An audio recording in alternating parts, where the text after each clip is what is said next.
يا قوم لا صوت للقرطاس والقلم، الله مقصدنا لا هيئة الأمم. هبوا إلى المجد فالأرواح قد ظمئت لكوثر المصطفى حتى الزمان ضمي. قد أقبل الفرس أذناب المجوس على راياتهم لدمار البيت والحرم، وطوقونا وآذونا وما برحوا حلفا لأعدائنا في الأعصر القدم. خانوا العراق وصار الشام في يدهم رهينة، وأذلوا العرب بالعجم. دكوا المساجد فوق الساجدين ضحى، وضرجوا الأرض من أجسادنا بدم. قادوا الحرائر ثكلا في حظائرهم، ولا رعوا حرمة الإسلام والحرم.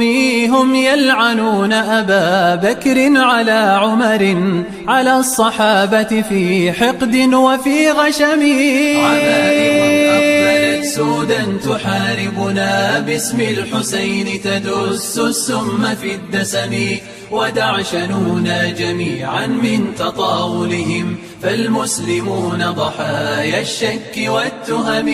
عواصم أربع باتت بحوزتهم، وحسرتاه وخزي المجد والشمم. بغداد تصرخ من قهر ومن كمد، هل من رشيد ومنصور ومعتصم. وفي دمشق بكاء الثاكلات غدا، يشق ثوب الدجى بالحزن والألم.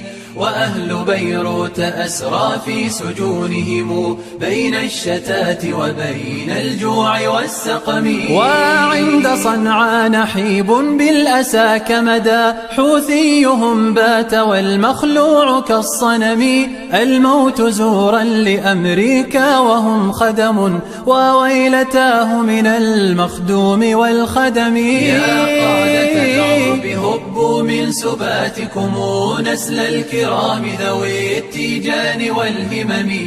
هيا انصروا راية التوحيد واتحدوا، إن الحوار المرجى سيف منهزم. وذكروا الناس سعدا يوم جندلهم في القادسية فتك الذئب بالغنم. ستذكرون كلامي بعد آونة، قبل العويل وقبل الغبن والندم. يا قوم لا صوت للقرطاس والقلم، الله مقصدنا لا هيئة الأمم. هبوا إلى المجد فالأرواح قد ظمئت لكوثر المصطفى حتى الزمان ضمي.